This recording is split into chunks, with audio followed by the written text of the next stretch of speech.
कार्यक्रम के प्रायोजक हैं संस्कृति संरक्षण संस्थान संप्रेरक परम पूज्य षष्ठम पटाचार्य श्री ज्ञान सागर जी महाराज, संरक्षक अनिल कुमार जैन, कृषक विहार, अध्यक्ष राकेश कुमार जैन, शांति मोहल्ला, महामंत्री राकेश कुमार जैन, आजाद नगर, दिल्ली। दार्शनिक आचार्य समंत स्वामी जो विश्व शांति के क्षेत्र में सिंह की तरह बाहर थे और उन्होंने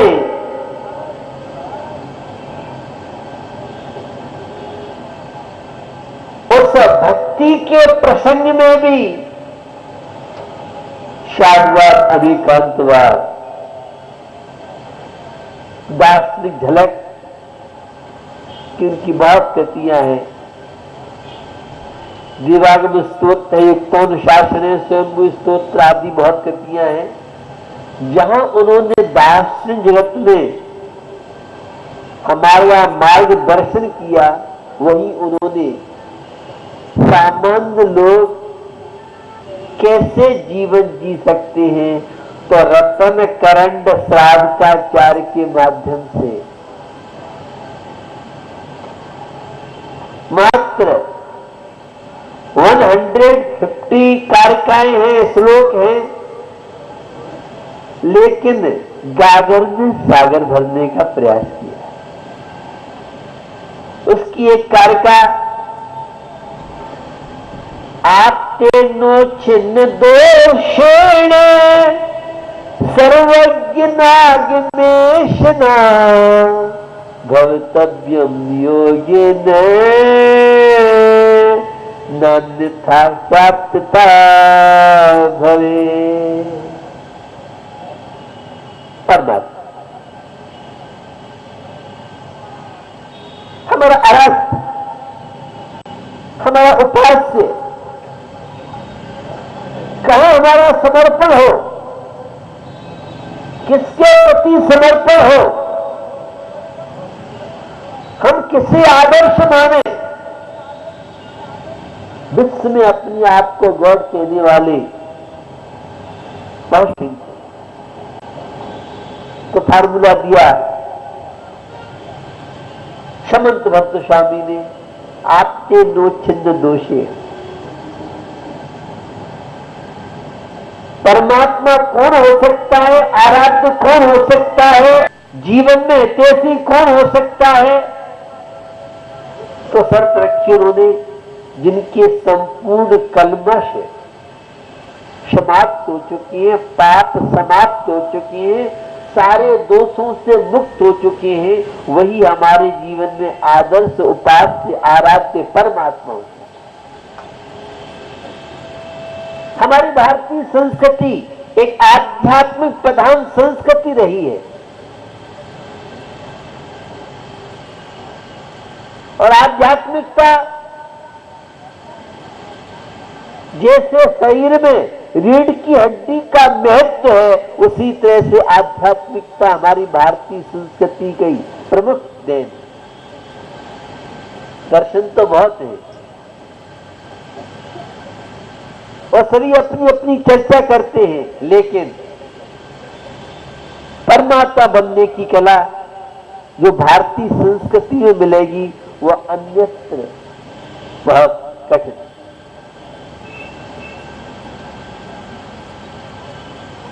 और जैन दर्शन में आध्यात्मिकता की जो पराकाष्ठा मिलेगी वह अन्यत्र दुर्लभ। आध्यात्मिकता समझ में कब आएगी? जब परमात्मा समझ में आए। और परमात्मा से परिचय आपका नहीं है तो स्व से परिचय आपका नहीं हो सकता। बंधुओं, वह परमात्मा सर्वज्ञ, वीतरागी, हितोपदेशी, ये तीन लक्षण ये फार्मूले दिए। हमारा आराध्य कौन हो सकता है, हमारा उपास्य कौन हो सकता है, हम जीवन में किस आदत से विकास कर सकते हैं, तो जिन्होंने आध्यात्मिकता की पराकाष्ठा प्राप्त की है। अब को खब सिद्धो जन सल्लाणमयो सदा भूमि लव अथ मध्य किंचवे अल्लम परमाणु में तंपी। बहुत सुना होगा आपने, लेकिन जब तक केवल ज्ञान प्राप्त नहीं हुआ है तब तक इसका आश्रय लेना पड़ेगा। आमिको मैं शुद्ध हूं, बुद्ध हूं, निरंजन हूं, निर्विकार हूं, मैं द्रव्य कर्म, नौ कर्म, भाव कर्म से रहित मात्र एक स्वयं। मैं पर पदार्थ का करता नहीं, मैं पर पदार्थ का भोगता नहीं हूं, मैं तो मात्र चित्तदेव है कि कैसे मेरे शरीर को कोई भी रोगी नहीं बना सकता। मेरी आत्मा कम रोगी हो सकता है, लेकिन आत्मा तो सब रोगों से रहित।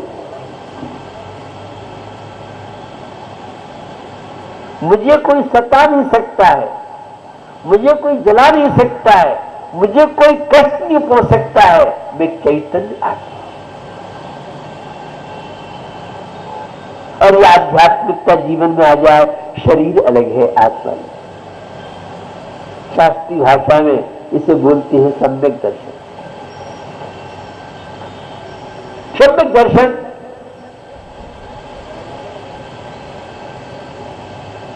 जो अहिंसा का पुजारी बना दे।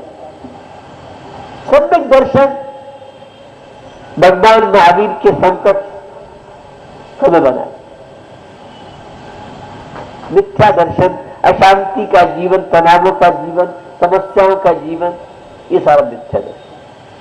सम्यक दर्शन आध्यात्मिकता की पराकाष्ठा को प्राप्त करा सकता है, और मिथ्या दर्शन अशांति की पराकाष्ठा से आप सब गुजर सकते।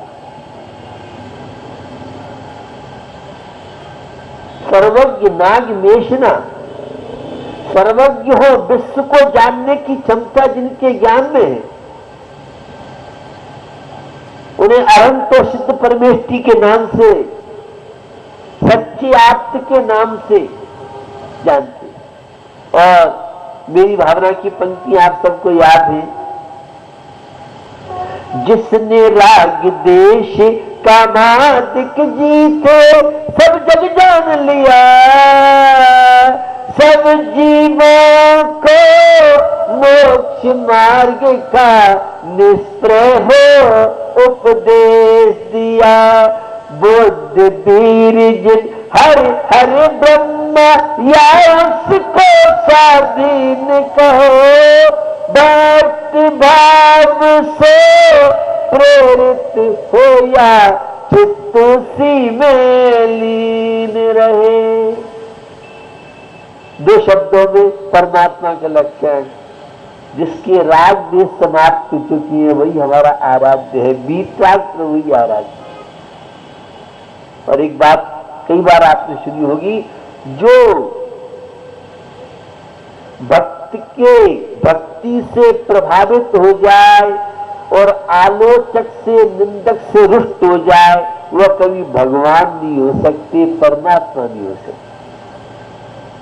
हमारी धारणा क्या है, भगवान ऐसा कर देंगे, भगवान वैसा कर देंगे। अरे करने वाले तो तुम हो। हमारे कमेटी के लोग जाते हैं तो बहुत उदार ऐसे लोग होते हैं, कितना लिख दें, जो तुम्हें लिखना है उसे लिख दो तुम। ऐसे बहुत उदार लोग होते हैं। आप स्वयं ही अपने विधाता है, अपने भाग्य के निर्माता आप हैं। यह भगवान महावीर की जन्म जयंती के पावन प्रसंग में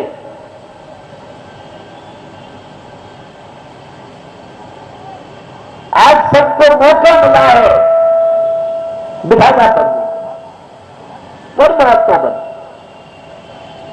शून्य कार्य परम की चर्चा कल मैंने की थी आपसे। दशलक्ष पर्व का आज उत्तम मार्ग धर्म का दिन। आध्यात्मिकता का सबसे बड़ा विपक्षी कोई है तो वह है मान कषाय। जैसे कांग्रेस और भाजपा दोनों अपोजिट हैं, सपा बसपा दोनों अपोजिट हैं, ऐसी आध्यात्मिकता का और अहंकार का दोनों अपोजिट पार्टी की। अहंकारी कभी भी भारतीय नहीं हो सकता है, अहिंसा का पुजारी नहीं हो सकता है, परमात्मा की भक्ति का आनंद ले सकता है। जो परमात्मा का भक्त होता है, अहिंसक होता है, भारतीय होता है, वह कभी अहंकारी नहीं होता। महावीर स्वामी, इनके जीवन में अहंकार दिखा ले गया था। यह जन्म जयंती हम सबको मार्गव धर्म का पाठ सिखाने आई है।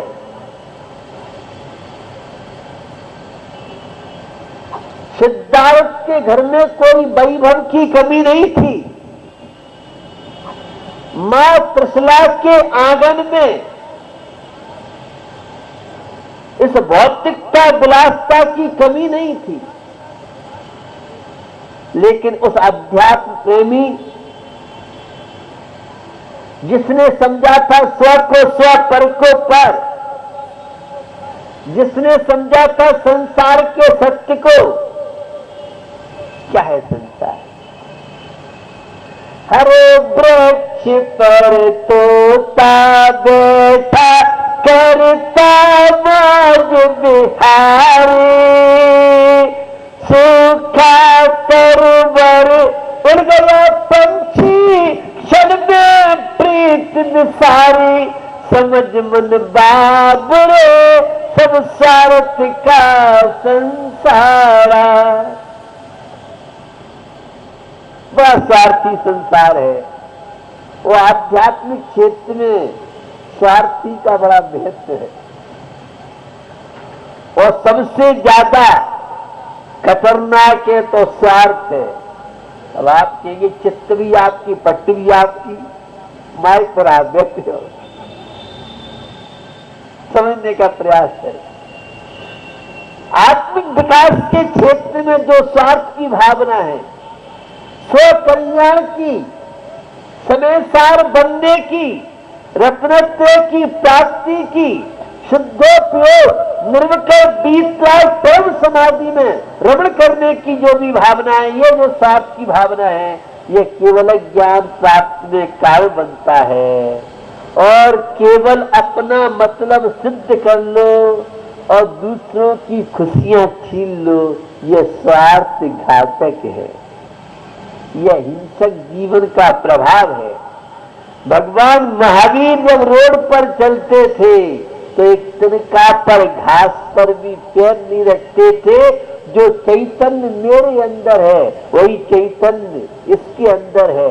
सब्बे शुद्धा हो शुद्धया। व्यास जी के अनुसार वसुधैव कुटुंबकम, विश्व में जितने प्राणी हैं ये पूरा एक परिवार है। ये आध्यात्मिक जीवन की महिमा। स्व में रमण, शुद्धात्मानुभूति, स्वरूपाचार्थ की भावना जहां है, वही तो अहंकारी कभी भी भारतीय नहीं हो सकता है। अहंकारी कभी स्वस्थ नहीं रहेगा और नम्र व्यक्ति होगा, मार्दव को स्थान मिलेगा उसे पारिवारिक जीवन में, सामाजिक जीवन में, धार्मिक क्षेत्र में, आध्यात्मिक जगत में हर जगह आनंद ही आनंद आएगा। जी सब जौवन धन गुमान कहा करे, जल बुध बुदा कर विनय बहुजन बड़े जन की, ज्ञान का पावे उदा। ये जीवन क्या है? देखते देखते कब नष्ट हो जाए। रोज घटनाएं आप सुन रहे हैं। रोज प्रसंग मिल रहे हैं और प्लेन की प्लेन गोल हो जाए और अमेरिका लगा है और सारे देश लगे, वो इतना बड़ा प्लेन कोई छोटा मोटा सरसों की दाने की तो होगा प्लेन, शायद पता ही नहीं पड़ा। और छोटी मोटी चीज गुम हो जाए तो 3 से 4 से लगभग लोग जिसमें बैठे हों और प्लेन का ही पता ही नहीं है प्लेन है कहाँ। मालूम पड़ा समुद्र में कुछ मटेरियल मिला है लेकिन वो प्लेन का नहीं रहा। ये संसार की विविध दशाएं, कहाँ है प्लेन, कहाँ है लोग। सारे लोग लगे हुए हैं, कितने देश खोज में लगे हुए हैं, इतना बड़ा प्लेन भी गोल हो जाए पता नहीं पड़े। ये संसार की विचित्र दशाएं देख करके हमें चेतना थी, कब किसका किस क्षण क्या हो जाए, किसका अहंकार। सारे गुणों की जननी है तो नम्रता है और आध्यात्मिकता के लिए मार्दव होना, मृदु होना बहुत। इस कार्यक्रम के प्रायोजक हैं गुलशन राय, अनिल कुमार जैन, राजेश कुमार, प्रदीप कुमार जैन, अनिल हौजरी।